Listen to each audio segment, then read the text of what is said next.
అసలు ఇలాంటివి ఎందుకు జరుగుతున్నాయి అంటారు? ఇప్పుడు ఒకటి చూడు, నువ్వు 2 పావురాలు ఉంటాయి, 2 పావురాల మధ్య గొడవలు ఉంటాయి, 2 జంతువులు ఉంటాయి, 2 నెమళ్ళు ఉంటాయి, ఇంకా ఏ జీవరాశినన్నా తీసుకో, ఇంకా ఒక మనుషులు తప్ప పక్షులను తీసుకో, జంతువులను తీసుకో, ఏ జీవరాశినన్నా తీసుకో, ఒక భార్య ఒక 2 మనుషులు కొట్టుకుంటారు తప్ప ఒక ఆడ ఒక మగ వైరుధ్యాలు ఎక్కడ ఉండయి సృష్టిలో. కానీ మనుషుల దగ్గరికి వచ్చేసరికి ఆడ మగ అనే వైరుధ్యాలు ఉంటాయి. మగ దగ్గరికి వచ్చేసరికి పురుషాధిపత్యం, పితృస్వామ్యం, ఆడది నా కింద ఉండాలా, నా కోసం పనిచేయాలా అని చెప్పేసి పితృస్వామ్యం, పురుషాధిపత్యం ఆడోళ్ళకు మొగోళ్ళకు పనిచేస్తాయి. ఇక్కడ ఈక్వాలిటీ మిస్ అవుతున్నది. స్త్రీ పురుష సమానత్వం, ఆడోళ్ళు మనుషులే, మొగోళ్ళు మనుషులే, ఎవరి కార్యక్రమం వాళ్ళు చేయాలి, ఎవరి విధి నిర్వహణ వాళ్ళు పాటించాలి అని ఈ ఈక్వాలిటీ మిస్ అవుతున్నది. రీసెంట్గా ఇలాంటివి హత్యలు చాలానే చూసాం కదా. అంటే భర్త భార్యను అనుమానంతో చంపడం, అలాగే భార్య ఇప్పుడు ఇన్సిడెంట్ ఇవన్నీ జరిగిన వాటిలలో ఎక్కువగా భర్త అనుమానంతో చంపారు. మళ్ళీ తర్వాత భార్య వేరే అఫేర్ పెట్టుకొని చంపడం జరుగుతుంది. అసలు ఎందుకు ఇలాంటివి అఫేర్లు పెట్టుకోవడం, అనుమానం ఇవన్నీ ఎందుకు అంటారు? ఫర్ సపోజ్ తెలిసో తెలియక తప్పు చేసిరు అనుకుందాం. ఇప్పుడు నేనున్న ఒక అమ్మాయి ఉంటే నా మీద అట్రాక్ట్ అయి ఉంటుంది, అది ఆమెకు తెలియకుండానే ఉంటుంది. ఆమెకు తెలిసి రియలైజ్ అయ్యేలోపు విషయం అంతా స్ప్రెడ్ అవుతుంది. ఆ తర్వాత ఆయనకు తెలుస్తుంది. ఆయనకు తెలిసిన తర్వాత ఇట్లా చేసిరు అని చెప్పేసి అప్పటి నుంచి అనుమానం. అయితే ఎందుకు వస్తున్నాయి ఇటువంటి అసలు పునాది ఎక్కడంటే, మనం సమాజంలో రోజు చూస్తున్నాం, టెక్నాలజీ పెరిగిపోయింది. టెక్నాలజీ ఇంట్లో చూస్తున్నాం మనం ఫోన్లో. ఒక అమ్మాయిని 100 మంది ఎంట పడతారు, 100 మందిలా ఒక హీరోగానికి అమ్మాయి పడుతుంది. సో ఈ సంస్కృతి మారకపోతే ఈ హీరోకే అంటే మంచిగా ఉన్న అబ్బాయికే పడడం కాదు, ఒక అమ్మాయి ఎలా ఆలోచిస్తుంది అంటే ప్రేమగా చూసుకుంటే కూడా తనకే కట్టుబడి ఉంటుంది కదా, అలా కూడా అనుకోవచ్చు కదా. అంటే అందంగా ఉన్న అబ్బాయికే పడడం అని ఎందుకు అనుకోవాలి? అందంగా ఉన్న అబ్బాయి అంటే వాళ్ళకి ఇప్పుడు చంపిన భార్యలకు వాళ్ళ దగ్గర నుండి ప్రేమ తక్కువ అవ్వచ్చు కదా. అంటే తక్కువ అవడం అంటే ఇక్కడ బాధ్యతగా పనిచేయడం వల్లే కదా. ఇప్పుడు నువ్వేమంటున్నావు, ప్రేమ తక్కువ అవుతుందని నువ్వు అంటున్నావు. కానీ ఒక పురుషుని మెంటాలిటీ ఎట్లుంటుందంటే, ఈ టైంని కేటాయించి 4 రూపాయలు సంపాదిస్తే దాని భవిష్యత్తు పిల్లలకు అవసరం వస్తుంది. ఇప్పుడు నీ దగ్గర కూర్చుంటే తిండేవాడు పెట్టాలి నీకు, నీ దగ్గరనే ఉండి నీకు మంచి సొల్లు కబుర్లు చెప్పుకుంటుంటే పూటెట్లా గడవాలి? డే అంతా కూర్చోమని ఎవ్వరు అడగరు.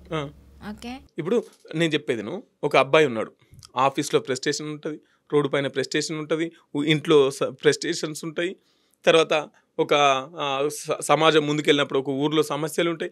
ఇవన్నీ సమస్యలు ఉంటాయి కదా, ఇవన్నీ సమస్యలకు సమాధానం చెప్పాలి కదా.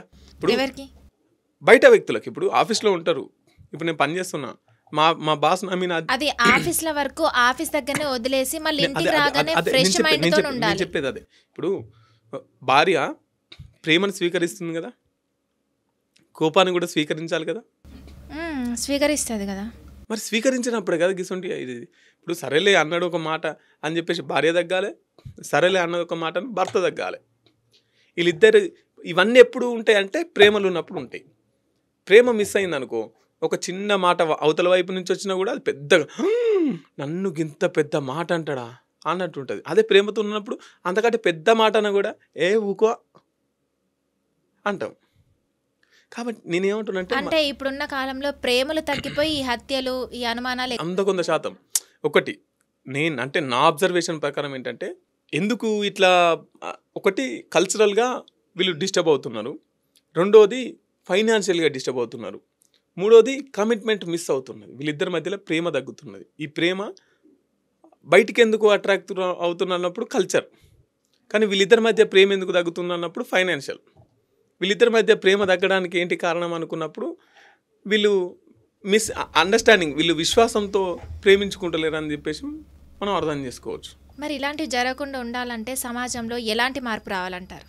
ఇప్పుడు నేను ఒక పాట రాసిన గతంలో, ఆ పాటలో ఏముంటుందంటే, ఉరి శిక్షలను వేసిన గాని యాసిడు దాడులు ఆగవురా, అత్యాచారం చేసిన వాళ్ళను అంతం చేసిన ఆగవురా, ఈ విష సంస్కృతులను తరిమి కొట్టనిదే సమాజం అసలే మారదురా, సామ్రాజ్యవాద విష సంస్కృతినంతా సమాధి చేస్తేనే మారునురా, భయం నీడన భారత స్త్రీలు బ్రతుకుతుండ్రు గదరా, గడియ గడియ గండాలతో కాలం గడుపుతుండ్రు గదరా, ప్రేమ పేరుతో మనిషే మృగమై మాటూ వేసెరా, కాదన్న వారిని కర్కశంగనే నరుకుతుండ్రు గదరా, భయం నీడన భారత స్త్రీలు బ్రతుకుతుండ్రు గదరా, గడియ గడియ గండాలతో కాలం గడుపుతుండ్రు గదరా.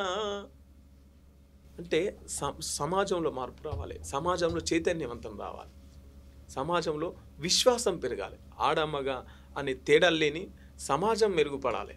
అంటే ఇలాంటి సాంగ్స్ ఎప్పటి నుంచో వింటూనే ఉన్నాం, కానీ సమాజం ఇంకా చెడిపోతుంది తప్ప ఇంకా మార్పు అనేది రావట్లేదు. ఇప్పుడు మొన్న హైదరాబాద్లో అందాల పోటీలు పెట్టిరు, అవునా? అసలు అది దేనికి యూస్, ఎందుకు పెట్టిరు చెప్పు?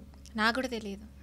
సో సంస్కృతి డ్యామేజ్ అవుతుంది. ఇప్పుడు ఎక్కడి నుంచో అమెరికా నుంచి ఇంకెక్కడి నుంచో వచ్చిన కల్చర్ అంతా ఈడ ఎస్టాబ్లిష్ చేస్తున్నావు కదా.